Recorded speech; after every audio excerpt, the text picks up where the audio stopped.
So now, I know some of you are getting hungry, but we have one last thing before we go into the lunch break.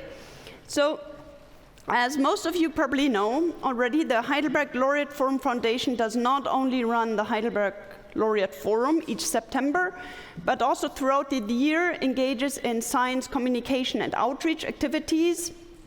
And it has the Mathematic Informatics station close to the main station of Heidelberg, main train station of Heidelberg, where it shows regularly exhibitions. For the HLF, always the current exhibition goes and travels to the old university building. And so I would also like to encourage you to, during one of the lunch breaks or so, take a stroll over the square to look at the current exhibition, which is called AM A.I. And in our last short talk before we head out for lunch, Dr. Mey will give us a short introduction to the exhibition. Dr. Mey is a computational chemist and the Chancellor's Fellow at the University of Edinburgh. In addition, she works as a product manager for Imaginary, which is a non-profit organization for communication of mathematics. And this organization developed the exhibition AM A.I. So it's a pleasure to have you, Dr. Mey, and please introduce us to the exhibition. Thank you.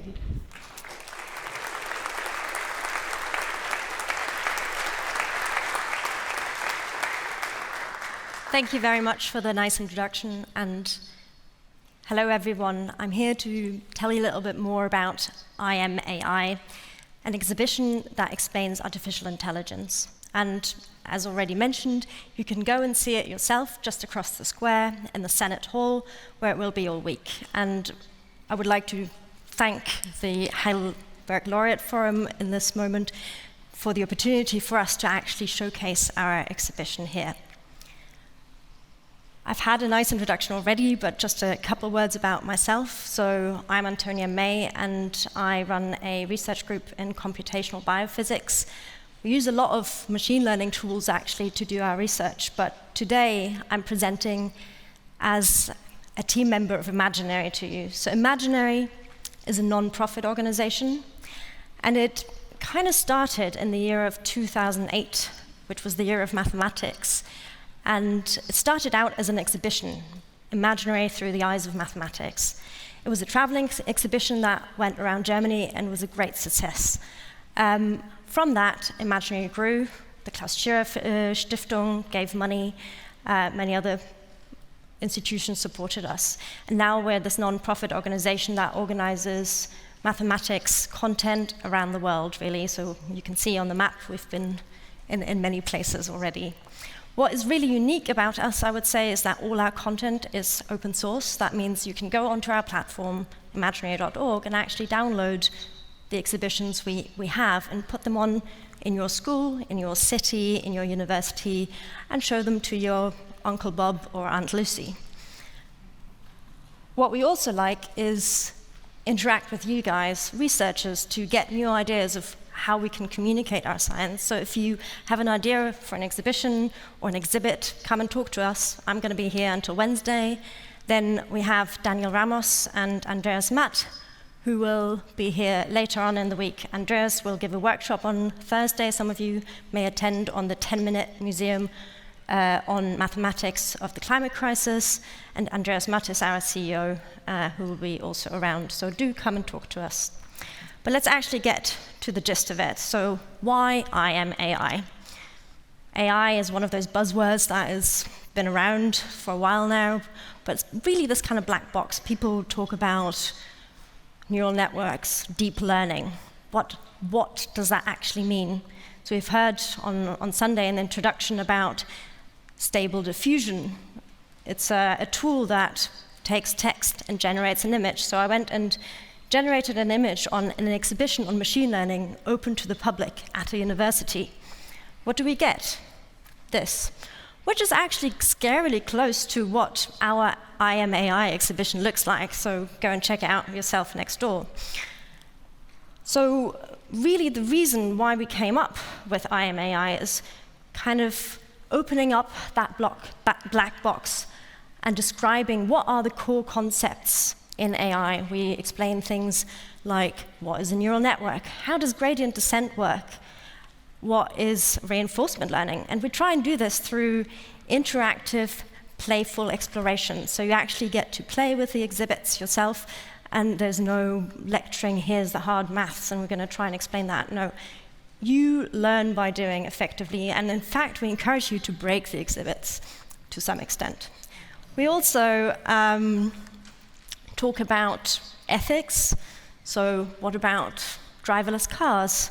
Who's responsible for accidents and so forth, and limitations. But let's actually get started with the first exhibit I would like to introduce today, which is called Neural Numbers. Neural Numbers is an exhibit that takes input from the MNIST handwritten numbers dataset, many of you will be familiar with. And the idea is, how do we actually explain what a neural network is? For us, it is linear algebra, mostly. If you want to go and explain that to Uncle Bob, you probably don't go with the matrix notation. Instead, you might draw a network. But still, there are concepts that are actually quite difficult to explain. So how do we get from a hand-drawn 3 to an output that actually gives us a 3 from this machine learning model? So one of the issues is really understanding what is the input. For us, taking an image, seeing the pixels as numbers that become a vector is quite obvious. For my Uncle Bob or my Aunt Lucy, probably less so. So one of the key concepts we try and explain is how actually an image can be data, how that data is then fed as an input into a neural network with its hidden layers, and how that then is all connected up to an output layer that gives us the 10 numbers. I will now give you a little demonstration of how this works. So we actually have 2 types of exhibits for neural numbers. One is just the number recognizer, so I can write my 3 here. Great, it recognizes this. I can write a 7, does quite well there too. But what if I just draw a line? That could be a rotated 1, but it doesn't actually know about rotations, so it does poorly. 3 rotated, again, does not recognize it. So really, you're encouraged to play with it and see how you can break it and what the limitations are. The normalizer kind of gives you an idea of how the image generation works. So you always have this 28 by 28 pixel image. It gets scaled, so it doesn't matter how large or small you draw your number, it will always be the same input. And then we ask questions like, what happens if you train only with 300 images? Can it still recognize things? 3 looks quite good, but not so well. 1,500, already much better. Then the actual exhibit you will see next door looks a bit like this. So again, this field where you can write your number, and you get your probability out of how likely it is a 1 or whatever you choose. It also gives you information on the training, so it kind of shows what is happening under the hood. You can actually train it yourself. It gives you some background information on the neural network, and you can actually play around with the architecture. So this is more for advanced users, I suppose, but you have different ways of interacting with this. What this exhibit doesn't do particularly well is explain how the training works. So usually in the training process, you're trying to minimize an error. How does that minimization actually work? So for us, we're optimizing a loss function or something like that. How do you explain this without actually explaining what a function is or what an optimization is? So again, we're going down the sort of playful route for this, and we've devised an exhibit called gradient descent. So yes, we can write this down mathematically, probably not great for Uncle Bob again.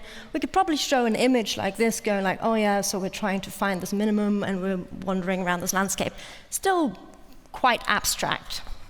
So instead, we thought of a game. Let's go and find a treasure at the bottom of a seabed. So in the actual game, you don't know what the shape of the seabed is. You just have a ship, and you can send down probes.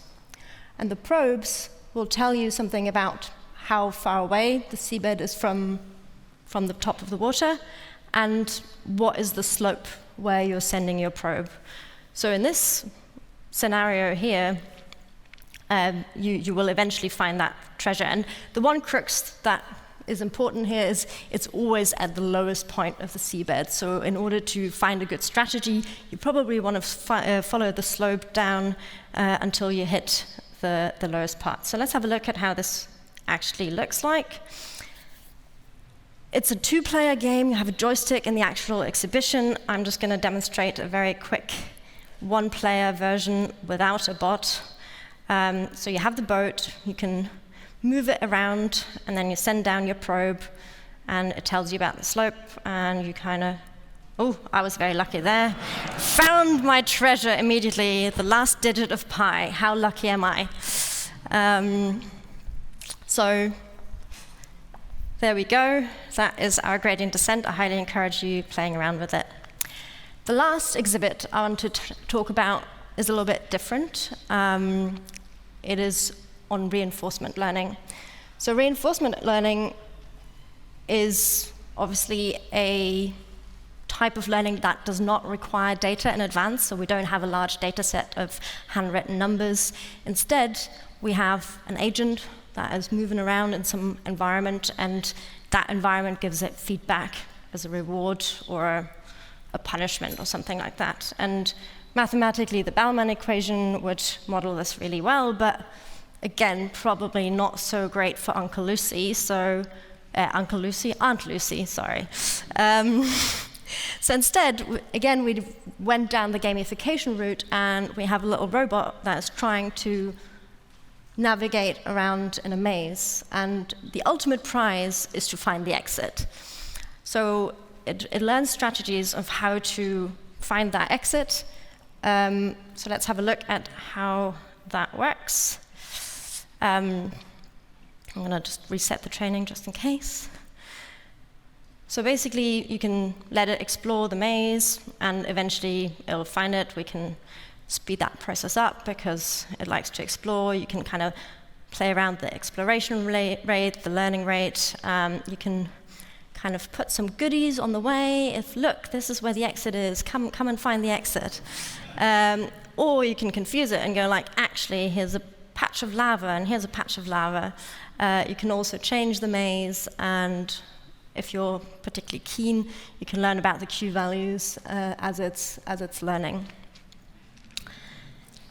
Yeah, it's not enjoying the flame, is it? Anyway. So these are the three sort of digital exhibits. In the physical exhibition, we also have other stations on the impact of AI on society. So I kind of alluded to this already. It's all about being able to make ethical choices. You can play and be an artist that directs a piano player effectively. And we also have a Turing table. So that kind of discusses the notion between, do I understand what is happening, or am I just following a recipe, and I'm good at it because I follow that recipe well. Accompanying to the physical exhibition, we also have a digital exhibition that kind of started because of COVID, so that came online in 2020. You can go to AM A.I and look at it if you cannot be bothered to go across the road, or whether you want to look at it later on after you've left. You also get me as a digital interactive guide.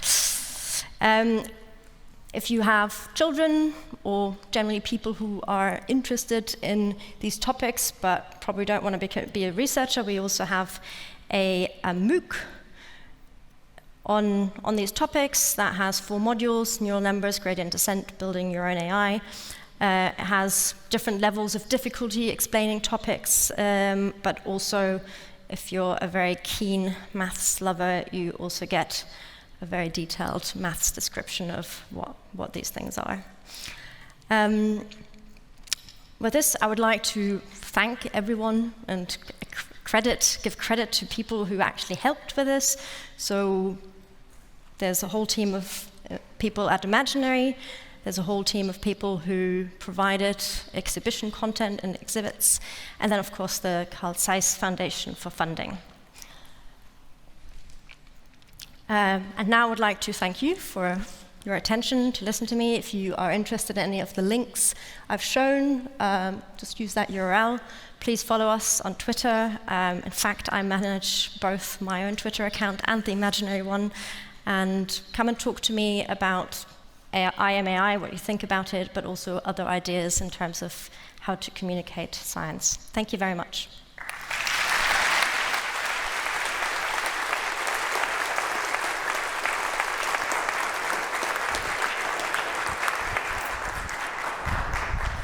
So thank you very much for this appetizer, both for lunch and for the exhibit. So the exhibit is open the entire week, so take your time and go over it. It's a lot of fun to play with it.